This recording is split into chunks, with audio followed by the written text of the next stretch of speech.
Hi there. Welcome to the Luxury Meets podcast, a new kind of business podcast where we take you around the world to interview global leaders and get into their personal stories about chasing excellence across health, wellness, beauty, travel, sport, hospitality, culinary, beverage, retail, cannabis, design, and so much more. I'm your host, Jed Wexler, founder and CEO of LMCC. I'm really excited about this next episode. It's the official kickoff to our Retail Leaders series, and I'm delighted I get to interview two incredible women at the forefront of health and wellness retail. In interview one, I talked to Leigha Dunbar, Senior Director, Senior Divisional Merchandise Manager at Walgreens, who has won so many Executive of the Year awards this past year alone. And in interview two, I have a fireside chat with Arana Hankin-Biggers, president and co-founder of the travel agency, A Cannabis Store, a luxury cannabis boutique with beautiful stores now open or opening soon all over New York City, including across from Sephora on Fifth Avenue. I am thrilled to present episode 3, Luxury Meets Retail Leaders. Today's episode is presented by Jadestone Branding, a full-service cannabis branding and creative agency specializing in high-end luxury design. Jadestone is a woman-owned and led agency founded by Katie Mata, whose mission is to redefine the luxury cannabis market through unparalleled design excellence. Their work is honestly stunningly beautiful and effective. I've seen it firsthand with a must-see portfolio that speaks for itself and which stands out as a beacon of sophistication and innovation. Clients include best-in-class brands from industries as varied as cannabis and CBD,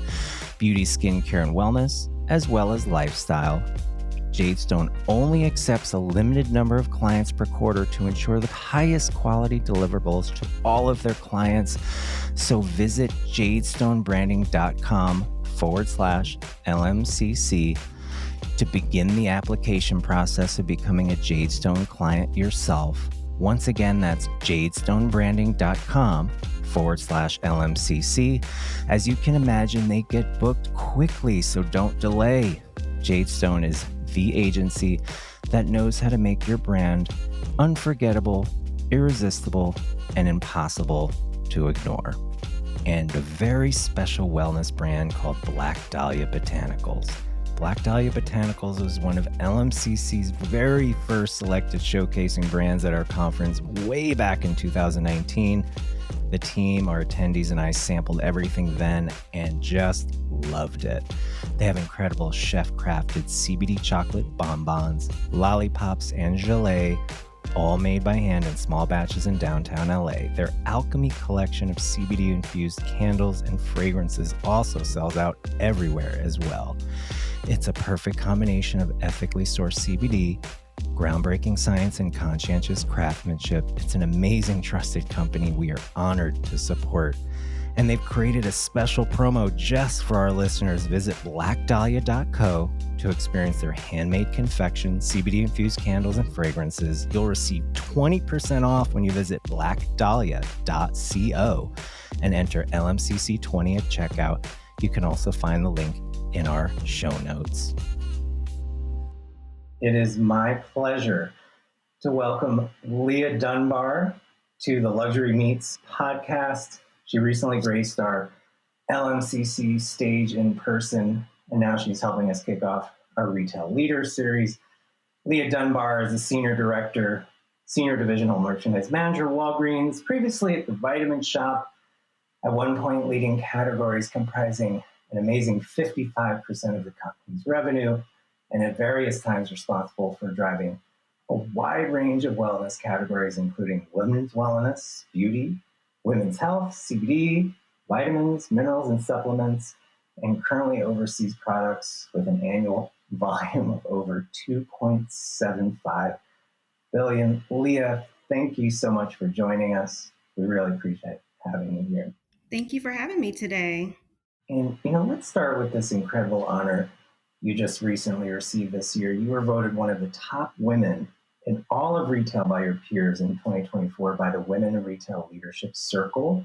You were also on their stage at their summit event. This is an exclusive community of women executives at leading retailers and brands. Was this like a culmination of sorts of your 20 plus years at the upper echelon of the industry, what was it like to receive that? What's it like to be recognized, for your success? It was definitely an honor, and I was excited to be recognized. It was something I've seen over time. I've been part of Women in Retail Leadership circle for a while, probably for about the last 4 or 5 years, and was aware of this honor that they gave certain women in retail. And to be nominated by my peers, by friends, people in the industry was definitely an honor. I think that to know that I've made an impact on for companies and on people's lives and been an inspiration is great. I think that people always say, people always remember people when they do something bad, but I think people remember people when when they have challenges and they overcome those challenges too, right? Being in the retail world, there's a lot of things that happen, right? A lot of outcomes that we don't necessarily plan for, whether it's bringing in a new product or trying to create a brand new set or bring innovation to the marketplace. And a lot of times, we have to pivot quickly and change direction. And I think that though you may not get the results you want, people do notice, what does that person do to change the trajectory of the business and to get over that hurdle. And so I think that though there's always those challenging times, people recognize that too. And so I am thankful for those individuals who have been part of my career development and my growth, who have seen me have great wins and great successes, but also have seen me be able to pivot through some of the challenges and maneuver and make big changes. It's really about just being resilient. And that's something I learned, as a kid, with my parents. It was always keep your head up, keep going. It's like everybody doesn't win first place, right? Everybody doesn't get first place. Everybody doesn't, get a trophy. But how do you work through that? And I think that, being recognized by my peers and industry leaders and noticing that was great. That makes me think of, what is your personal story? What inspired you to get into what you're doing, retail, especially around health and wellness, well-being? Did you have an aha moment? Did you have a vision from the beginning?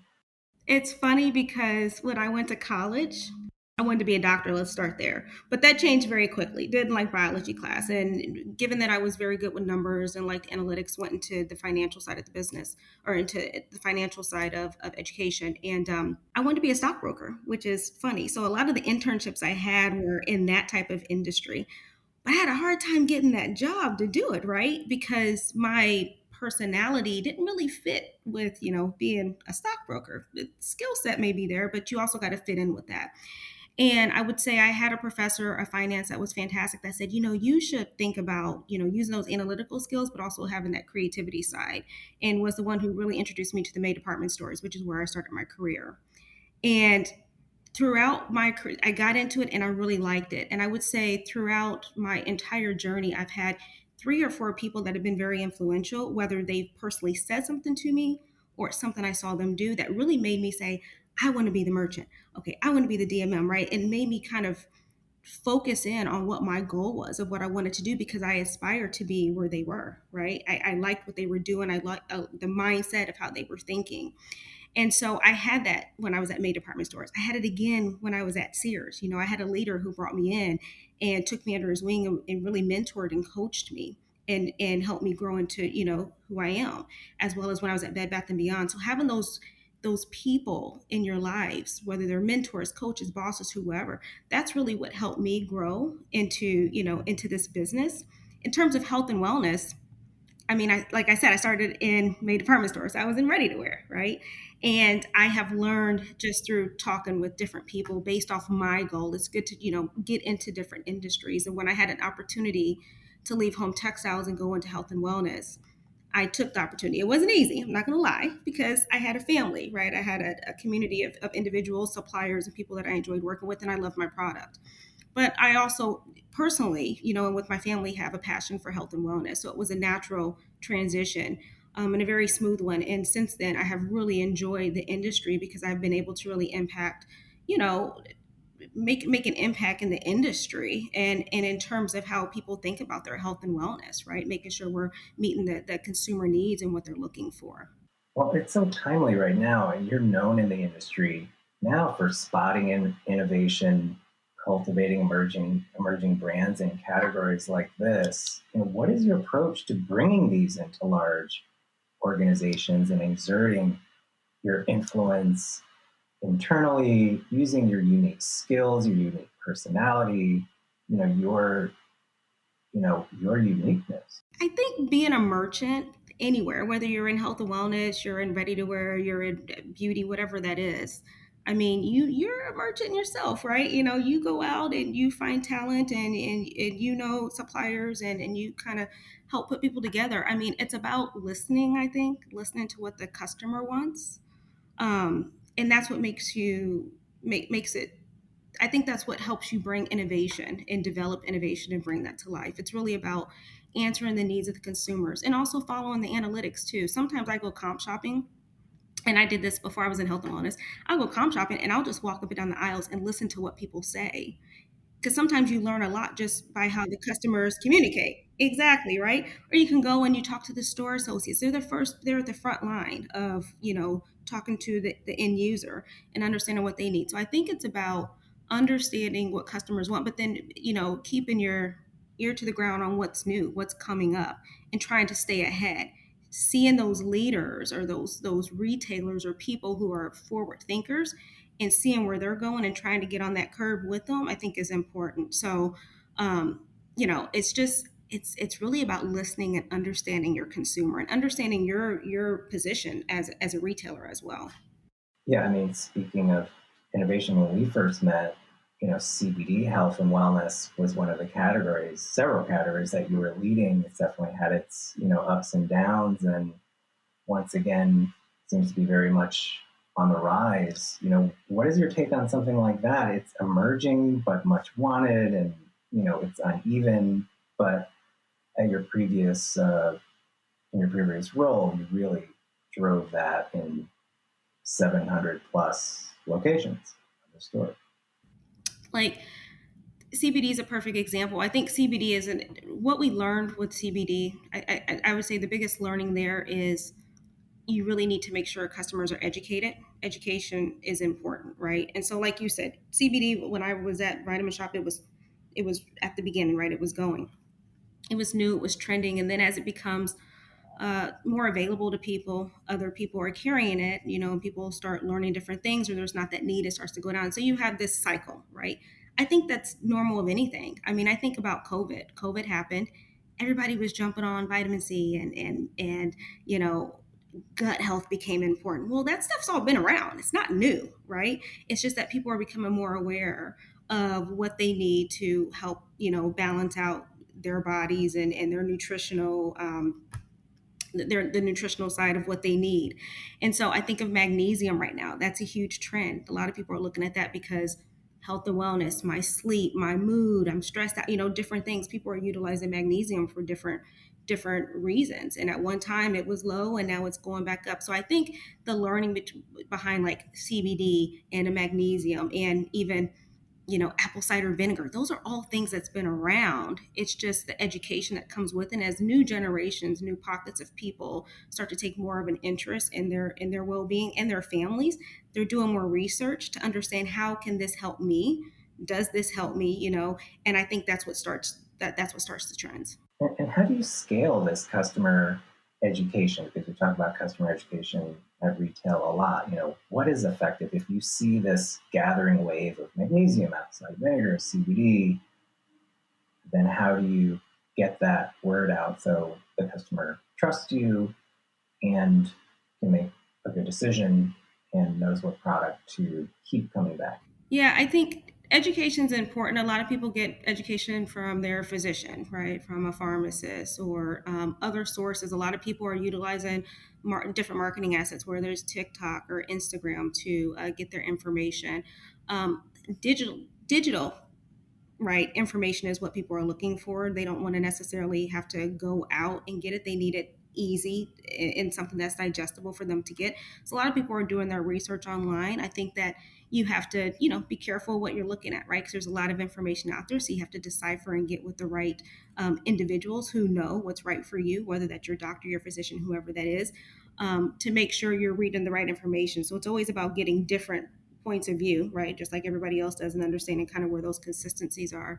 But, there's a lot of marketing out there. There's a lot of different videos out there, even at shelf, right? People are doing things at shelf, whether it's digitally or maybe it's just a sign, some signage that kind of gives great education about something. They can use a QR code and, take them right to a product display page and get more information. I think people are seeking that and they want it.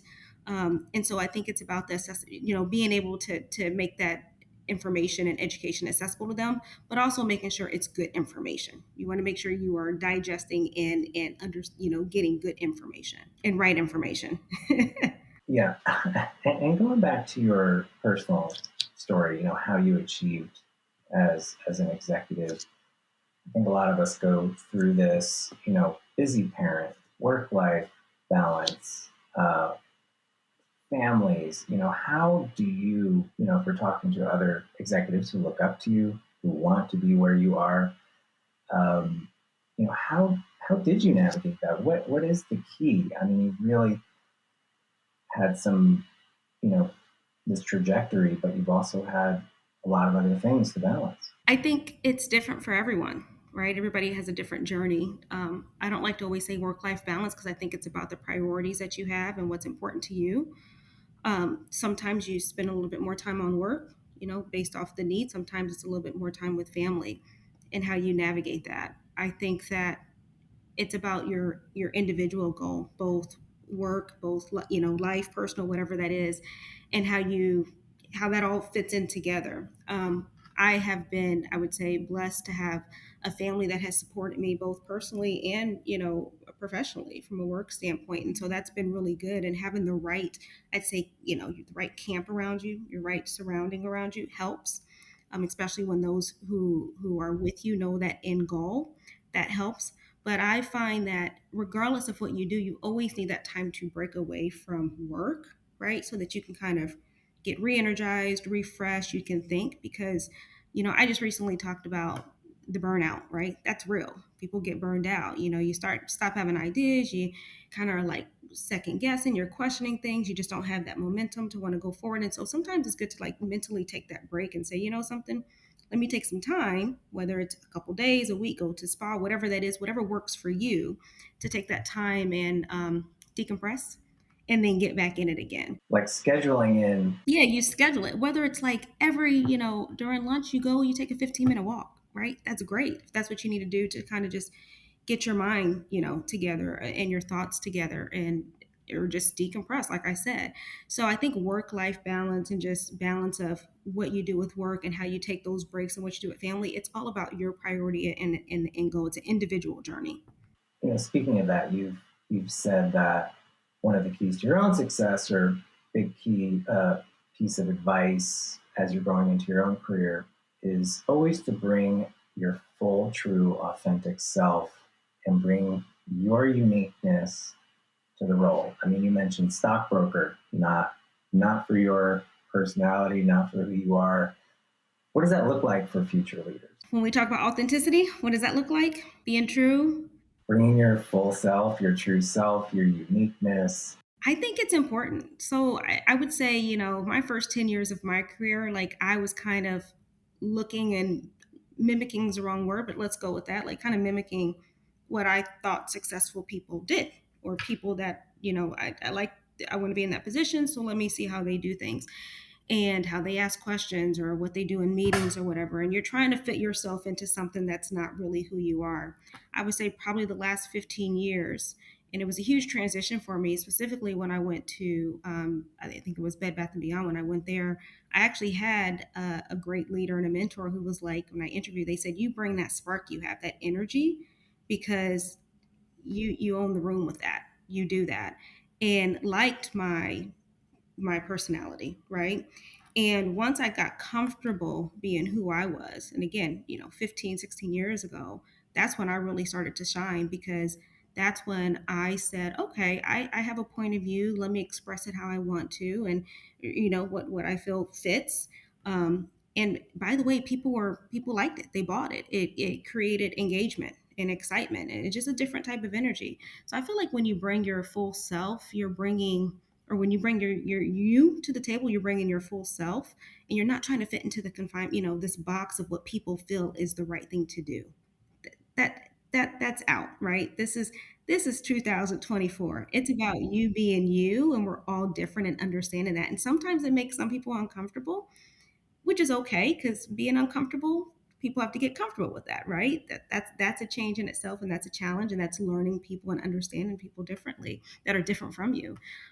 So I'm really big about being you, right? Stay true to who you are. I think it's super critical and important because that's your brand. And that's sometimes what sets you apart from other people. And so I think that's very important. Yeah, that's amazing. And speaking of brands, there are plenty of brands, CPG wellness, health that want to be in the shops where and sell and be successful at Walgreens and wherever you are. What is a piece of advice, or how can brands be successful at a retail chain like yours? Is it this authentic founder story? Is it, also incredible product? How can it be successful? Because everybody wants to be there or thinks they want to be. Yeah, I think anywhere. It doesn't matter if it's a big box or a small box retailer. I think as a brand, when you're trying to come in, it's about one, understanding your positioning, what and how you and that retailer, are you both aligned? Do you have a similar type of vision? How are you going to add to that? Do you have that customer base, et cetera? Just kind of doing that initial research. But once you're in front of, I would say, the merchant or whoever you're presenting to, it's about really being buttoned up, right? Understanding, like if you have a story, tell your story, because sometimes that's what really builds your brand is your personal story. So understanding that and understanding the customer that you're trying to attract, right? Does that customer align to the retailer that is there? Like, are you really stretching it, or does this really create great synergy, right? So understanding that. So understanding the research and the background of the company you're trying to get in with. From there, you can have great dialogue, but, being buttoned up, knowing your story, what's your mission, why you want to be there, who's your customer. But what I always say to people is, it's great, we want to move forward or whatever, but what's the contingency plan too, right? So I say that to say, everyone always goes in with big, it's huge, this is going to be great, right? But we all know that everything doesn't always turn out that way. I've been doing this for over 20 years, and some launches are fantastic and some are like, it didn't do what we thought it was going to do. But the best thing to do is to always have that contingency plan. Now, you may not need to do that and you may have to pivot differently, but to be thinking about that and to understand and acknowledge the fact that it may not turn out the way we want to. So, here are some other vehicles or other veins or different things that we can do. I think it's always important to come to the table with when you're positioning yourself to, want to be at a retail company. That's great advice. And you mentioned magnesium. And so we have this uh, thing called the trend snapshot. What's flying off the shelves right now? What are you seeing? What are you seeing now? What are you seeing in the future? Is this the future of health and wellness, women's health? Let's start with what you're seeing. Big trend right now, I think we said at the beginning, it's about wellness. People are taking more active approach into their health and wellness, not just theirs, but their families too. You see that through the foods we're eating. How people are looking at grass fed. Do I want non-GMO? Whatever that is, you're looking at that. When you see trends like gut health is important, right? People are really into that. People are into my sleep and my stress and my energy, how I manage that. So I would say wellness just overall is still a growing category where you're seeing a lot of people, and especially as the generations are getting bigger, the younger generations are getting larger, really taking an active approach on their well-being and really about their personal life. Like they want to make sure they're working, but they also want to make sure they have that time to self too. Self-care is important. I always say self-care is not selfish. That is something that we should all do. So self-care is definitely something that is important, that is trending. If you go like a level down, I would say women's wellness. You hit it right on the head. People are talking about women's wellness everywhere, whether you're in beauty, you're in health and wellness, whether you're in, ready to wear, wherever you are, people are talking about health and wellness, and just having more conversations about that is always great too. And so I think we'll continue to see some trends on that. But I think overall, just proactive wellness, what we're doing to people want to live longer and live healthier. And so I think there is this need for education so people know how to, supplement their lives with the right things so that they can have longer journeys and be able to spend time with their kids and grandkids and whatever that is.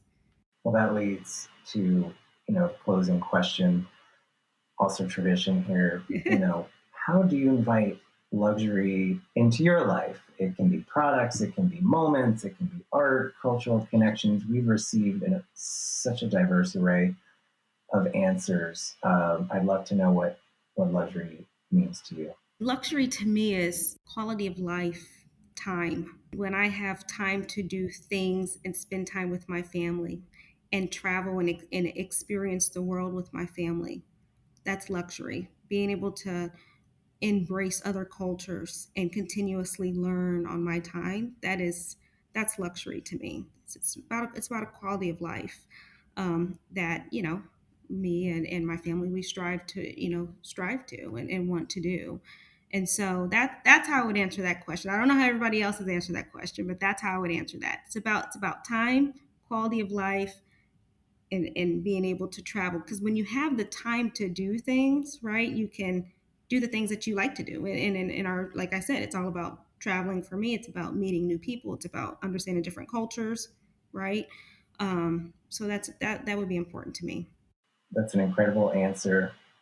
Thank you, Leigha Dunbar, for joining us. We appreciate your leadership Thank you. and being on the LMCC Luxury Meets podcast.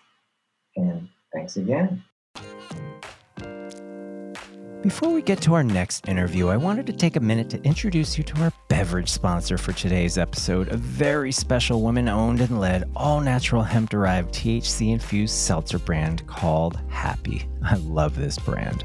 Happy changed the cannabis beverage game when it debuted back in 2021 with their incredible award-winning delicious flavors, all made with real fruit juice, 0% alcohol, and most importantly, is low dose. And they've created a special promo just for our listeners. Visit happyhourdrink.com. That's HAPPI ourdrink.com and use LMCC20 for 20% off at checkout. Once again, use code LMCC20 for 20% off at checkout when you visit happyhourdrink.com. And remember, happy is spelled with an I. Happy makes every moment happier. Find your happy today. Hi, welcome to LMCC's Luxury Meets podcast. I am so excited to welcome Arana Hankin-Biggers, president and co-founder of the travel agency, A Cannabis Store. This is a luxury, BIPOC-founded cannabis retail brand founded with a clear social mission that's already won several design awards, retail design awards. Now they have 3 stores, 2 in Manhattan, 1 in downtown Brooklyn. Also, one of the very first legal adult use cannabis stores and brand to open in all of New York in February 2023. And Arana also appeared on our LMCC stage in person last year as a part of a retail roundtable. And now I'm just thrilled to welcome her to our Retail Leaders podcast series. Arana, welcome. Hi, thanks so much for having me, Jed. It's wonderful to be here. Great to have you as well. So what is the travel agency, A Cannabis Store? What's your story? What's the mission here? Because it's special, it's unique. Yeah, so we worked with an amazing creative team to develop this unique brand, probably only a few weeks just after we received our license in November of last year. So that's November 23. And it was a really rushed process. But we worked with an incredible branding agency named Fortnight Collective from the West Coast, and with a freelance creative director, Jessica Schriftman, who's really quite incredible, who helped lead us through this branding process. And we were really lucky because we connected with Fortnight, and they are skilled, and their specialty is really helping folks develop brands in a very quick fashion. So they had this amazing brand hack of these creatives from throughout the country, and we specifically requested a very diverse group of people. So it was a really diverse group of folks, mostly based in New York, and they helped us flesh out some really amazing ideas. And we landed with initially it was the Union Square Travel Agency, because we had one store on 13th and Broadway, just south of Union Square. That was our first location, and we've now since expanded to open up 2 other stores. So we've we've kind of adjusted and refreshed the brand. So we now just are referred to as the travel agency. But for us, it really was really leaning into kind of mindful journeys and how cannabis can help folks get to these amazing places without going anywhere, but also linking it to the mission of the Doe Fund and how cannabis can be used as a tool to really correct and repair the damage done by the war on drugs. So, taking everyone to kind of higher heights. Had many metaphors layered into the travel theme. Yeah, I mean, within your community and social focus, you and your team have created a luxury retail experience, which is very accessible, especially to mainstream New Yorkers. What is the relationship with the Doe Fund, and can you speak to how this impacts positively the communities in which you're doing this repair? Sure, no, definitely. So Union Square location is the only location that's actually owned by the Doe Fund. The other two locations are actually owned by different card license holders. But at Union Square, the Doe Fund is actually the owner. And so 51% of all of the profits from that location are redirected to the not-for-profit. The Doe Fund has been working in New York City for over 34 years. They've served over 30,000 primarily Black and brown men who are formerly incarcerated, formerly homeless. Many have gone to the criminal justice system because of cannabis. So we have a direct impact there. We've given them quite a bit of financial support through this partnership to help actually eliminate the charges, the service charge that they charge to their clients. So the program recipients and the people who go through the program no longer have to actually pay fees. So that's really amazing, incredible that we've been able to do that in a year and a half. So they're working now to put that in place. Obviously, by shopping at a legal licensed dispensary, you're helping to support the New York State economy because we're paying a significant amount of taxes to New York State and New York City. And New York State has done this amazing thing of creating the Social Equity Fund, whereby they're going to be using the tax generated from the licensed legal market here in New York to help redirect that to programming that specifically is targeted to communities served by or impacted by the war on drugs. So communities of color really all over New York State.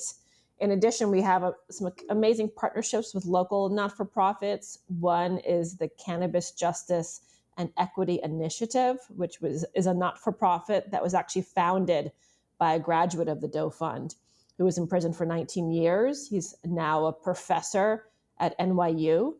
His name is Terrence Coffey, and he partnered up with Jamil Myrie, who's a Jamaican-American immigrant from the South Bronx, who Ivy League school educated and worked at Acre Ridge for many years. So they're the kind of this powerhouse team that has created this not-for-profit, which is training people who are recently released from prison and formerly incarcerated individuals to help them work in the legal cannabis space. So we work quite directly with them at all of our locations.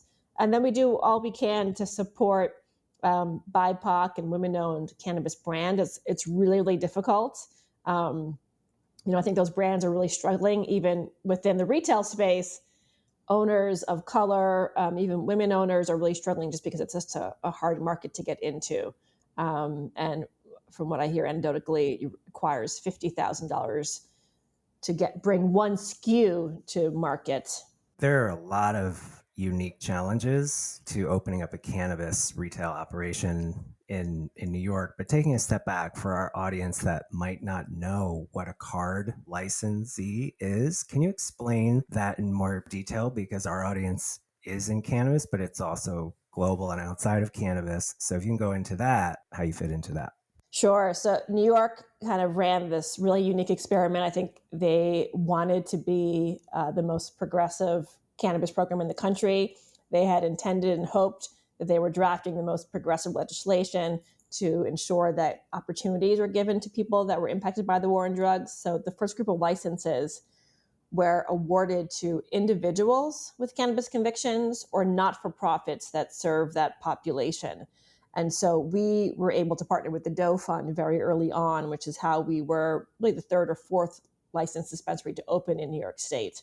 And subsequently, the other locations are in partnerships with individuals who have a cannabis conviction and who are negatively harmed by the war on drugs. And speaking of that, I mean, legal cannabis stores in New York are obviously notoriously challenging to open, with even a longer list of these idiosyncratic restrictions, what you can do as a retailer.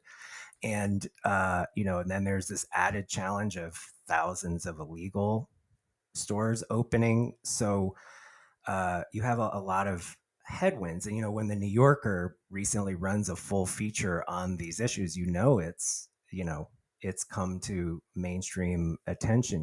What are some of the challenges that you've had opening and, becoming just a retailer of cannabis? I mean, it still astounds me how we've been able to overcome all the challenges because, when we're in it, it really feels insurmountable. Obviously securing the license was incredibly challenging, but for us, the most immediate challenge for us that we faced was finding and locating real estate. And our business model, if you come visit us, you'll see our business model really is based on locating our dispensaries in really high profile, high volume, really busy commercial corridors that are not like tucked away or off on the side street, right? They're on the main drags. So in Union Square, we're just behind Whole Foods, across from a big movie theater. In downtown Brooklyn, we're across the street from the Apple store in downtown Brooklyn next to the Barclays Center. On Fifth Avenue, we're on 47, between 47th and 48th. We're across the street from Sephora and next to the H&M flagship store. So for all these locations, convincing the landlord to lease to us, certainly in the first case, was the most difficult, and even subsequent cases was as well. At least with the Union Square, we were able to bring the landlords through for tours and show them the beautiful, our beautiful designs. But initially, being a brand new business, we were a brand new company, so we didn't have a corporate guarantee. So any retailer tries to lease a $1.5 million, $2 million piece of real estate is going to struggle, right? And then trying to convince the landlord to lease to a brand new cannabis company was just even more challenging. There's just still so much stigma. As you know, I mean, in New York, the stigma is so great because of the high number of illicit shops and because of how people identify a dispensary and what they think it looks like and feels like because of the abundance of all these illicit shops. So it definitely is a challenge on the real estate front. And then I think from there, the biggest challenge obviously is bringing customers into the door because of the limitations around the marketing regulations. I think it's so troubling for me is that we can't really do as much as we would like to support these small New York State brands because they don't allow for the state does not allow for robust brand activations in our stores. We can't have brands come in and educate consumers about the products that they're offering. So that's really challenging, finding creative ways to support smaller New York State brands, but they're just continuously to bring people in the door when the illicit shops are selling product for a much lower, in some cases, a lower price, right? Depends on the product. But oftentimes it probably will be more convenient. It might be closer to the person's home because there's so many of them. So it's a constant uphill battle to get a consistent flow of folks into the door. Speaking of that, brand activations and attracting people, that's kind of the brick and mortar, bread and butter. What are some of the things you can't do? I read somewhere that you can't actually do any visual merchandising of a window that's facing the street. I think you can't do discounts. They're like these, retail 101 that you can't do. So what kind of innovations how do you get around that? And not around necessarily, but how do you innovate around that, around customer attraction? And part two is, who is coming into the store? Is it all ages? Is it everyone? You are in these high profile, high traffic areas. Yeah, so we really leaned into partnerships. So we sponsor a lot of community events, certainly cannabis events. We've sponsored the Union Square Partnership. They're at the bid here in Union Square. We were a sponsor of that event, so a lot of non-cannabis events. We also bring in a lot of really amazing creative artists into our space. So we had an activation at Union Square a while back with this incredible artist that rolls these really sculptural joints. So he was there for a couple of hours rolling joints for folks, and it was just posted on Instagram. We have celebrities coming in. We had Amy Sedaris and Sarah Silverman. And then we had a photo exhibition in partnership with Miss Grass, but it wasn't promoting her cannabis product. It was promoting a photo exhibition to launch her product. So trying to find creative ways to kind of get around the regulations and still be compliant, something that we're constantly innovating on and trying to do better with. In terms of who comes into the store, I continuously say I think our dispensaries are some of the most diverse places in New York City. New York City, surprisingly, is actually a very segregated city. So you rarely see people from all different socioeconomic backgrounds and ethnic backgrounds and different ages in the same space.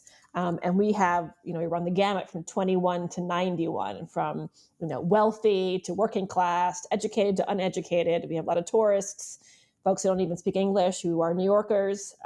So it really, really varies. I mean, it's clear that everyone smokes cannabis. What I will say is that all of our customers are incredibly amazing. Like we always, value our customers because they add to the community, right? So they're just really kind and respectful. Like it's not who most New Yorkers would think smoke cannabis, right? It's not like vagrants or people who are maybe, sloppy artists or I don't know, or hippies. It's the polar opposite. It's doctors and lawyers and grad students and PhD students. It's everyone you could imagine, right? Yeah, people are coming out of the shadows, and they obviously have you to thank for that. And, stepping back a little bit, tell me more about your personal story. You have this incredible background and incredible experience and pedigree in government and urban planning and socially minded real estate. And, what drew you to the cannabis industry and retail in general? And, considering all these challenges, what drew you to that, and what from your background applies to that? Because you are and were a powerhouse executive in the city for many years before embarking on this. Yeah, so I have absolutely no retail experience whatsoever, which is why we have such an incredible team. And our success is really solely because of the incredible team that we've been able to amass with support of a lot of folks. And so we have a killer retail team. My interest in cannabis really, my interest was piqued because of the way that New York State rolled out this program, and because of the actual piece of legislation that was drafted by the New York State legislature, creating opportunities for people of color and for women, and for redirecting the revenue from the licensed industry to programs in communities that can help repair the damage done by the war on drugs. So it was really, for me, the social impact of the program that really was so compelling. It's very unique, and I think it doesn't happen in one's lifetime, and not in everyone's lifetime, that there's a new industry that emerges. I tell this story about my grandmother's first cousin, who was the first Black woman in New York State to receive a liquor license. And that was, I think, in the 40s or 50s. And she became a millionaire from operating liquor stores in Harlem. And she helped her cousins and her brothers and sisters open liquor stores. So she helped build generational wealth for her family and her extended family. And it's rare that you see the introduction of a brand new industry in our country, and cannabis is that industry. And it was clear to me that there was so much economic opportunity in entering a new industry like this, $1 billion industry. And the fact that there is an opportunity to actually support communities that have been damaged by the war and drugs was really great. I mean, the parallel between my grandmother's cousin is she was a civil rights activist. And so it was very much aligned with kind of the work that I feel like the cannabis industry attempts to do now, is to give back. And at the time, the liquor industry was trying to create opportunities for people of color as well. And so I just see the parallels when I see how successful how much success that she was able to obtain. And it was, I just realized how much opportunity there is in this new industry. I mean, it's a powerful way to carry that tradition forward, that entrepreneurial business, legacy, wealth building, and strengthening, your communities. What would you say from your professional background most applies to what you're doing now with cannabis and retail, because you are on the leading wave, these we'll call them mainstream C-suite executives who just keep moving into cannabis marketing, cannabis retail, CPG, health, wellness, food, beverage, you name it. So curious, what in your background has applied to what you're doing? Yeah, I have a pretty diverse background. So it is, I have a background in economic development policy, which certainly helps and aids with the partnerships with community-based organizations and finding organizations that are actually making the greatest impact. And then I have a background in real estate development, which obviously is invaluable as you're trying to lease space and manage landlords and manage repairs and build out design and construction. That's a huge piece of what I do for our company, is overseeing the design construction, overseeing community engagement. And then, I began my career in New York, in New York State politics many, many years ago. And I worked with David Patterson and was a part of his team when he became governor. In less than 24, or really it was 12 to 24 hours, really, Spencer got caught with a prostitute. So I really understand clearly how policy is written and drafted and how it's implemented. So I was involved with creating the first small business revolving loan fund in New York State, the first stem cell fund in New York State. I did a lot of work around arts policy, working with local arts groups throughout the state as well. But incredibly helpful to understand how politics impacts policy making and how politics impacts the implementation of regulations and the drafting regulations and the response from the regulators, because it's so interconnected and intertwined. I mean, this industry is highly political, I'm sure in every state, but in New York, politics kind of reigns here. It's ever present and something you're constantly navigating, because this industry is continuously changing. You have to be able to guess what's going to happen before it's occurred in order to be ahead of the game and be nimble, right? You have to be incredibly nimble. And speaking of what's happening and the changes, what are the trends? Like, what are you seeing, and what do you hope to see from the policy, from products, what people are buying, what is the future? What is the now future? I'm still hopeful that there's opportunities for small entrepreneurs to thrive here in New York. It's definitely been a struggle because, we see when we launch with West Coast brands or national brands on the edible side, or the vape side, those are really quickly become some of our top sellers, right? So brands like Kiva and Heavy Hitters, Wild, they become quickly the top sellers, and it's really, really difficult and challenging for the local New York State brands to compete with that. A few months ago, we launched with the RO flower, which we debated internally for many, many months whether we wanted to do that. The ROs are the medical operators here, and they just have these top-notch gold standard facilities, and they've been able to do grows indoors. Whereas the initial folks that came to market here in New York State were only allowed to grow outside or greenhouses with limited number of lights. And so their flower probably is not quite as attractive. I think it smokes just as well and is just as amazing, but consumers are used to a specific thing, right? And so they're used to the indoor flower. And so the flower that the ROs are selling are doing really well. And it's a struggle for these smaller farmers. I think it's really difficult to implement this creative, progressive policy that the state attempted to implement here in New York State, right, for so many different reasons, because these smaller entrepreneurs, whether on the retail side, the grow side, or processing side, just need so much support, as they do in any industry. But it's also, really difficult when you have legislators and policymakers drafting policies. They really don't know how to operate a retail business or for-profit business. And there's really not a lot of communication or education coming on both sides. And so it's a struggle. It's an uphill battle. And I know the state has been very nimble as well in trying to readjust and improve and continuing to provide as much support as they possibly can.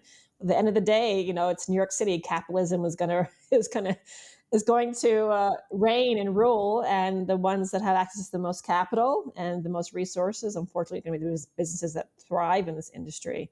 And so we're doing our best to ensure that small entrepreneurs are able to maintain a place and space in New York. So you are optimistic about the future, despite all these challenges in the legal industry in New York. Does that qualify for optimism or qualified optimism, or? It's, I guess, it's a bit more on the optimistic side, certainly. I'm most optimistic because customers are really understanding the value of shopping legal. And that's just really wonderful. And the fact that we're able to destigmatize this amazing plant, I think is tremendous. And so because of that, I think this industry will certainly thrive and do very, very well. And you mentioned, going back to the power of brand and making it, quote, safe and having this education for people to purchase legal. You and your team started the travel agency as a cannabis brand. And on your website, it says, plan your next vacation with us. Why the name? Is it just trying to tell this story, take people somewhere? That's some brand storytelling. So would love to hear more what you all were thinking and what does it mean? Yeah, so we're definitely trying to take people to their best place, help them achieve their perfect destination. For us, cannabis is really all about mindful journeys, and we are being very purposeful about educating our consumers. I think we do have some of the best educated bud tenders in all of New York State. We take them through a very robust training, and we really try to ongoing training. In addition, constant every single week they have additional training, but we really try to educate customers on not just purchasing products that have the highest percentages of THC, but really being purposeful about the strains and the strains that you're consuming, the products that you're consuming to fit your need. And I think that obviously is beneficial for everyone because you just have a much better experience. And it could really be healing in many ways. For a lot of our folks come in because they need help with sleep, they need help with anxiety, or digestive issues or stress, for lots of different things. And we really pride ourselves on being able to direct our customers to the best product to fit their specific exact need. Yeah, it's personal. It's wellness, it's health. And, we have a tradition at the LMCC podcast. We are Luxury Meats. And I have a question for you. How do you invite luxury into your life? We feel it's not necessarily price point. It's not necessarily the products on your shelf, but it can be personal. So how do you invite luxury into your life? What does it mean to you? I guess the first thing that comes to mind is food, because I love food and I love to cook. And I definitely splurge in that area. But, I'm a firm believer that art and design should not be accessible only just to the privileged few, right? So art and amazing architecture and design should be accessible to all. I'm a firm believer of that. And so I'm a lover of the arts. I'm married to a very successful visual artist. And so around us, we have lots of beautiful things, whether doesn't mean they're expensive, but they're just purposeful in what we're, put in our environment. And, we love to enjoy it. And we're in New York City, for goodness sake, right? New York City is home to some of the most beautiful architecture, the most beautiful museums and beautiful arts, and certainly some of the best restaurants in the world. So there's so many different ways, and it could be at various different price points. I think it's just what you choose to surround yourself with, right? Do you want to be around beauty and creativity? And that's certainly where we're leading here at the travel agency. We really value and prioritize beauty, creativity, art, and design. And we try to do that in all the spaces that we design and build. And we're really blessed to work with an incredible design team, Leigha, a pair of brothers from Hawaii who have a practice here in Chinatown in New York. And they have worked in a lot of museum projects, but high-end retail projects, and also supportive housing and senior housing. And they just do incredible work. So we're really lucky to be working with them with all of our projects. Well said. Thank you so much for joining us, Arana, and we'll definitely go to all 3 stores and as many as you open, and look forward to that experience. And thank you for joining us. Thank you so much, Jed. This is wonderful. A big thank you once again to our guests for this episode, Leigha Dunbar from Walgreens and Arana Hankin-Biggers from the travel agency, A Cannabis Store. I highly recommend you follow each of them on LinkedIn and, of course, all across social. I also want to take this time to thank Jadestone Branding for supporting today's episode. Jadestone Branding is a full-service cannabis branding and creative agency specializing in high-end luxury design. Clients include best-in-class brands from industries as varied as cannabis and CBD, beauty, skincare, and wellness, as well as lifestyle. Jadestone only accepts a limited number of clients per quarter, so visit jadestonebranding.com/LMCC right now to begin the application process of becoming a Jadestone client yourself. Once again, that's jadestonebranding.com/LMCC. And I also wanted to thank our sponsor for today's episode, Black Dahlia Botanicals. They've created a special promo just for our listeners.